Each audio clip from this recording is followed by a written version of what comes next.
Rain.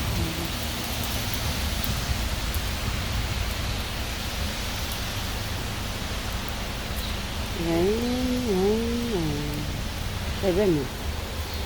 Some of that tree is still there. Ah, you live. Fabulous.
Good evening, everyone.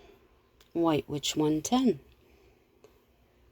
Thank you for visiting this evening. I'm going to be continuing the story that we began the other night. And without further ado, let's get to it. Once home, the sound ceased. Over the following days, Daniel noted a change in Amanda. He couldn't explain it very well. "But how has she changed?" Jackson inquired. "She seems very standoffish. Her posture is rigid. There's something that seems off." Jackson knew Daniel was truly concerned. "I meant to tell you, we checked the grounds when you left. No one was here." This news wasn't welcome at all.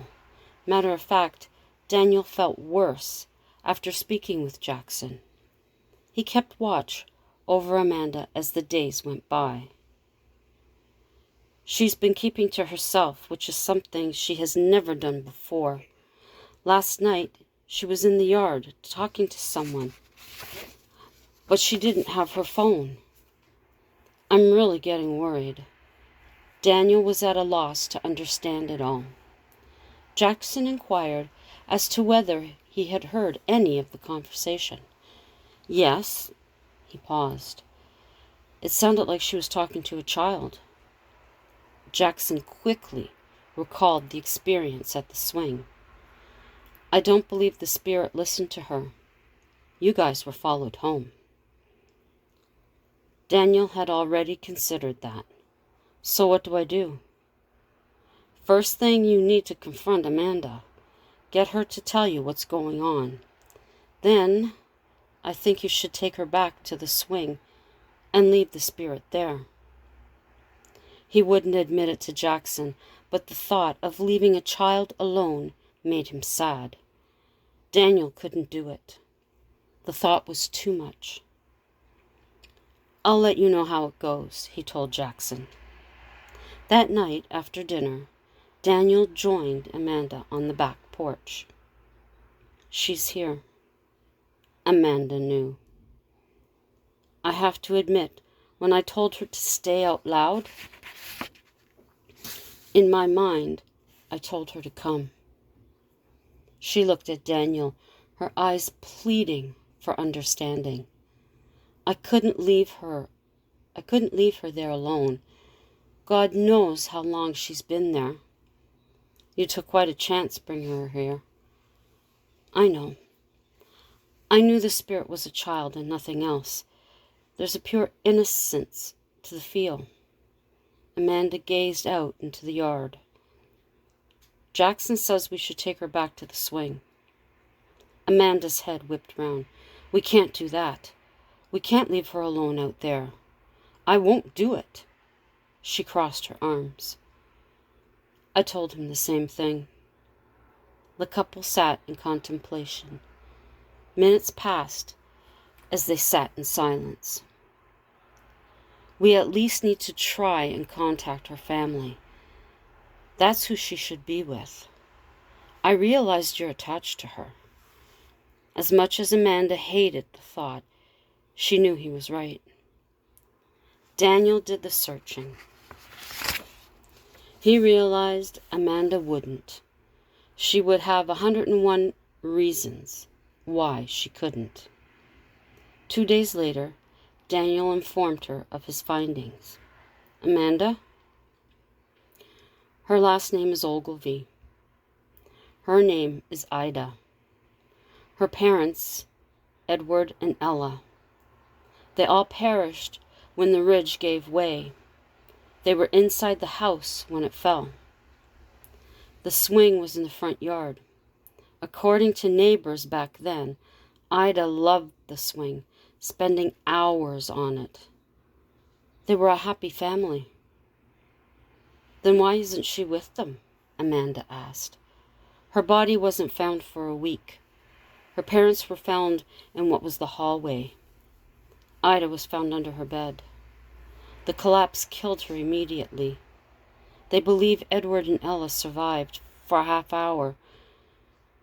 The men who found their bodies claimed it appeared they were attempting to crawl out. Edward and Ella were buried at the cemetery 5 blocks down from us." "What about sweet Ida?" The anticipation in her voice was painful. "The article says she was buried at the swing." Daniel told her the facts as he had found them. "Why wouldn't they bury her with her parents? How could they be so cruel?" Amanda was upset. "They didn't believe in an afterlife. To them, it made perfect sense to bury her at the swing. She loved it. But she loved her family more." Amanda felt a tear on her cheek. "It's up to us to bring her to them." You could hear the crickets. "Ida?" Amanda called out. "I'm so sorry. I know how you died. They say your mom and dad tried to get to you. We know where they are. We can take you there tomorrow." She felt a warmth at her side. "I'm sure they missed you. I've grown to care very much for you, but you should be with your parents." That night in her dreams, Amanda ran through the woods with Ida. They took turns on her swing. Ida took her into the house and showed her around.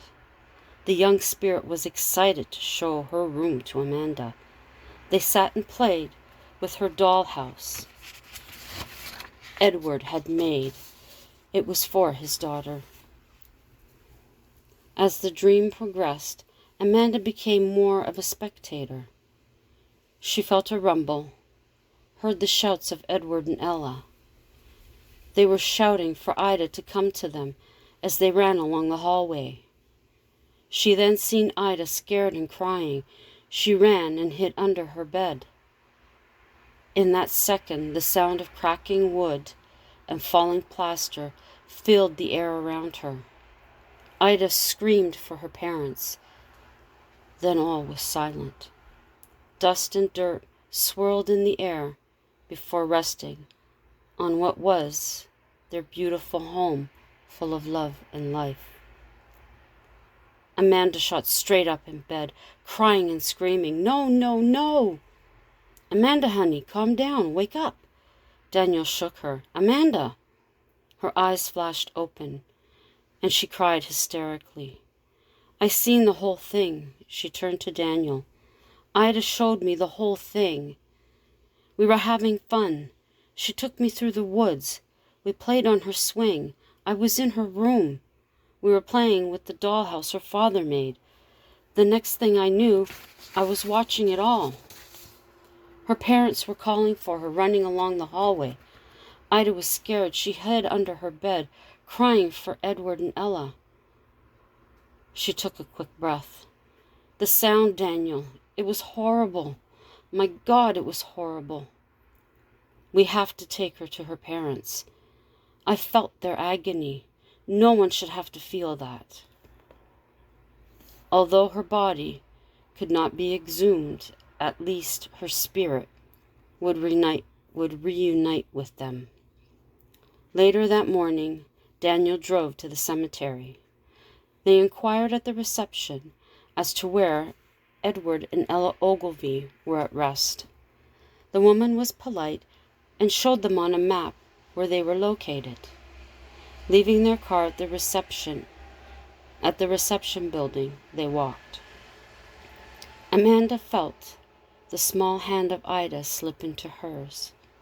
"No need to be frightened. You're going to see your mom and dad. We found them for you." She could feel the leap of excitement in Ida. Daniel admitted he felt sad. "There it is." He pointed ahead of them. The figure of an angel rose above the surrounding graves. Edward and Ella Ogilvy died 1888, he read. "Ida, it's your parents. See their names on the stone? Isn't the angel beautiful?" The sky had clouded over as they walked through the graves. Daniel and Amanda watched the balls of light rise from the earth below the grave marker. "It's them," Amanda whispered in excitement. The lights took form slowly. Amanda felt heat grow in the palm of her hand. Moments later, a light appeared by her side. As with the others, it took form. It was a young girl about 5. She ran to her parents' open arms. "Ida!" Amanda called out. The small spirit turned and smiled. Once again, Amanda began to cry. In unison, the family thanked the couple. Ida ran to Amanda's legs, hugging her tight. "Love you," Amanda heard. "Love you too, sweetie." They watched as the lights dissipated. "We did a good thing, babe," Daniel said, holding her in his arms. Amanda smiled. And that is the end of the story. I hope you enjoyed it. I can hear the wind out there. I believe the rain has stopped for the time being. And I hope that you'll all join me here again tomorrow evening for the next evening of Vlogtober. To all my YouTube subscribers, my extended family, thank you very much for visiting this evening. As always, you are greatly appreciated. To anyone new coming to my channel, please feel free to check out all of my other videos. See if there's something there that interests you. If there is, please give it a thumbs up, drop me a comment, and share it out with anyone you think would be interested. That is always greatly appreciated. While you're here, consider subscribing. And if you do subscribe, remember to click the notification bell so that you'll know the next time that I upload. And until the next time, ciao for now.